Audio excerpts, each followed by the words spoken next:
we couldn't do every movie ever made in Connecticut. And so some had to go. It's already, it's like a 300, we kept saying, my publisher kept saying, okay, the price is going to go, because obviously every time you add a certain amount of pages of the price, you try to keep the price point at a certain thing. But I knew I wanted to have a coffee table book, and I had very much in my mind an idea of how I wanted the layout. And I know that with my first book, it was in the way that you said, like there was one little section of photos.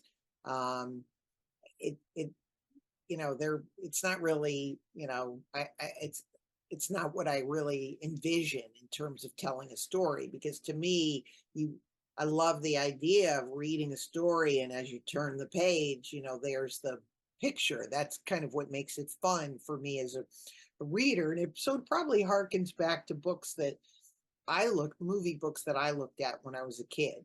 How do you get people to remember and retain things? So we did work a lot on the layout, not only of the pictures, but then we also have my road trip pictures. So there's, we and how it looks today, because that was the other incredible thing. Was it's not like Los Angeles where nothing is really there. I mean, you could go to many of these places and see the original house, and I just thought that was really exciting. The one that was a surprise to me was I had no idea that Gene Tierney was from Connecticut. I was shocked. So as I'm writing, I'm like, oh God. Okay.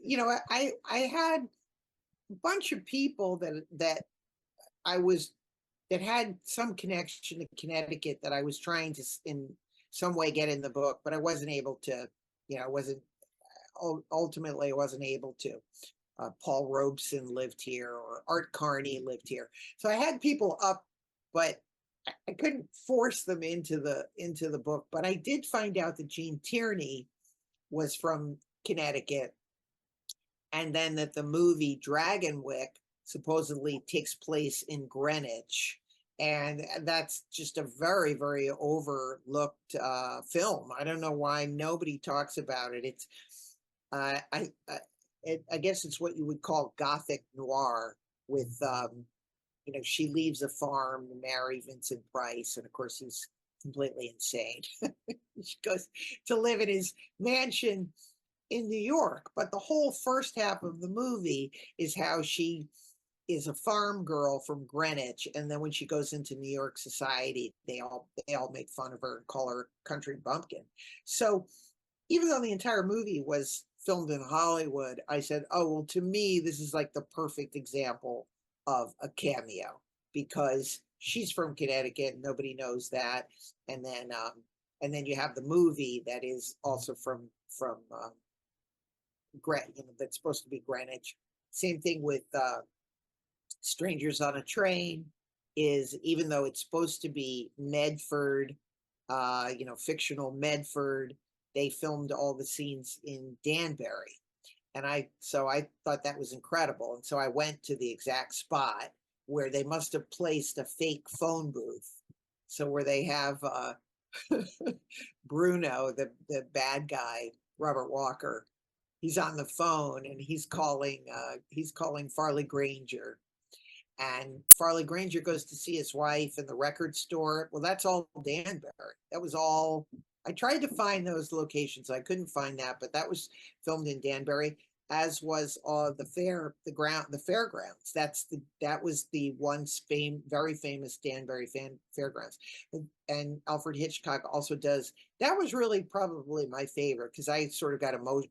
I'm such a nerd to think, Alfred Hitchcock was standing. I suppose if you're in Hollywood, it becomes kind of commonplace, but the idea that, Alfred Hitchcock was standing on the spot that I was standing in, and that's where he does his cameo. He gets off of the train and Farley Granger gets on the train. And so that was filmed in Danbury. So that was my favorite cameo. Yep. Huge horror. I mean, again, it's a kind of an underground thing people don't know about. I did get admonished a couple times. I started to watch it. I could not include I Spit on Your Grave. That was one of the movies. I just said, I can't do it. I barely got through Last House on the Left. I'm not the biggest horror movie person because it's so graphic, but Last House on the Left was, well, it was a tough go for me. But it's in there. It has to be in there. Wes Craven, and I worked with Wes Craven, and there's a good connection from Last House on the Left to Friday the 13th Part 2 with the same producer. But I did not include that I Spit on My Grave, Spit on Your Grave, which was shot here. But a lot of horror movies, a very interesting horror movie that I really liked called Deep in the Darkness with Dean Stockwell about zombies living in Moodus. And this again has an interesting historical context because Moodus in Indian, when the Indians were here, when the original Indians were inhabiting it, the Moodus was the land of big noises. And so there is some Indian mythology in the film that I thought was, kind of interesting.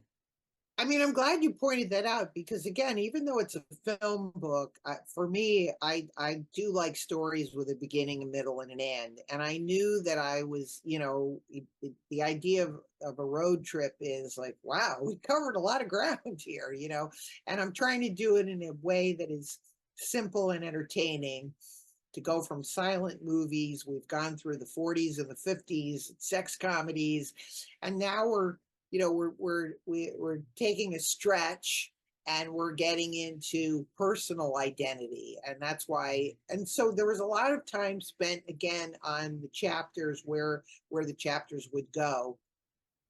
And so the changing identity, I wanted to get into films that were exploring mental illness, sexuality, like Rachel, and then ultimately ending with the film that I was in, which was called The Green, which was the first gay film ever shot in Connecticut with a gay storyline, which again seems like, so what? But at the time, it was like, created headlines. It was considered to be sort of a big deal.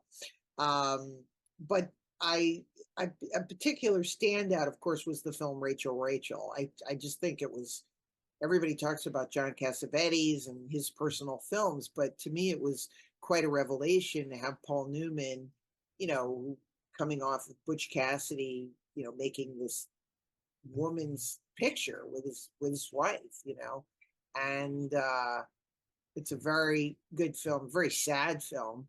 Also, Estelle Parsons is just, she plays her friend who's a closeted lesbian in the movie. And when we do a tour and I show an isolated clip from the film, people are always like, "Whoa!" Kind of, it's pretty racy for its time. Personal. It's a personal movie. I mean, one of the final movies that I brought in was this movie that I discovered called Come to the Stable, which is, I wanted to point out, it's not a specifically religious film, but it's a spiritual film.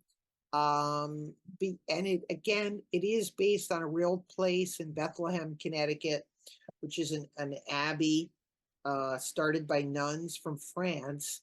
And this writer, Claire Booth Luce, had written about them, and literally the only reason they chose Connecticut was they saw the name Bethlehem, and that became the premise for the story and then also the movie. But the idea that, again, it wasn't just a sweet little movie about, if you build it, they will come, because that's the whole theme of the movie, is they want to build this children's hospital in Bethlehem, Connecticut, and everything sort of, they just persevere and they believe, and somehow it all works out in the end.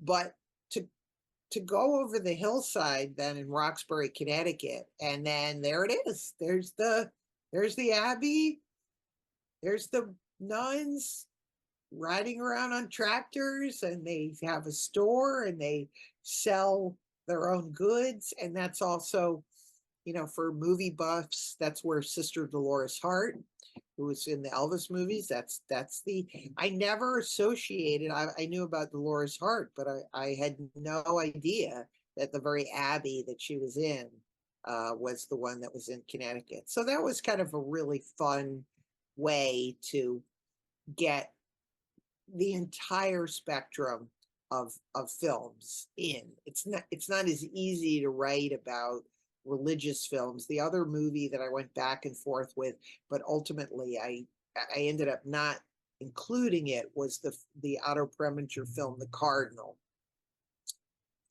which I wanted to write about, but again, I know sometimes writing about religion can be very polarizing because it's about this life of a priest.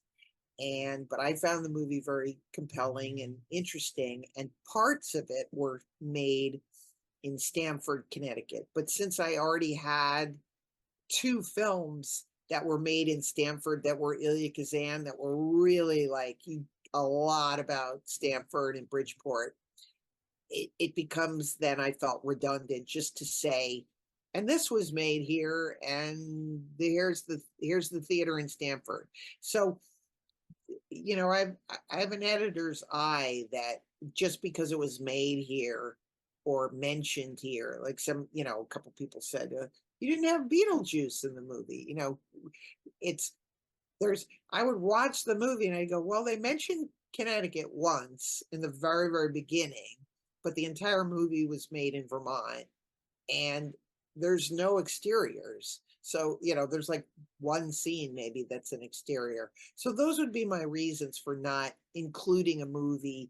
It doesn't get to be in the book just because it says it's Connecticut. It's to tell, as you were saying before, a narrative story about who are we, who do we want to be, how have we been perceived, what have they gotten right and what have they gotten wrong.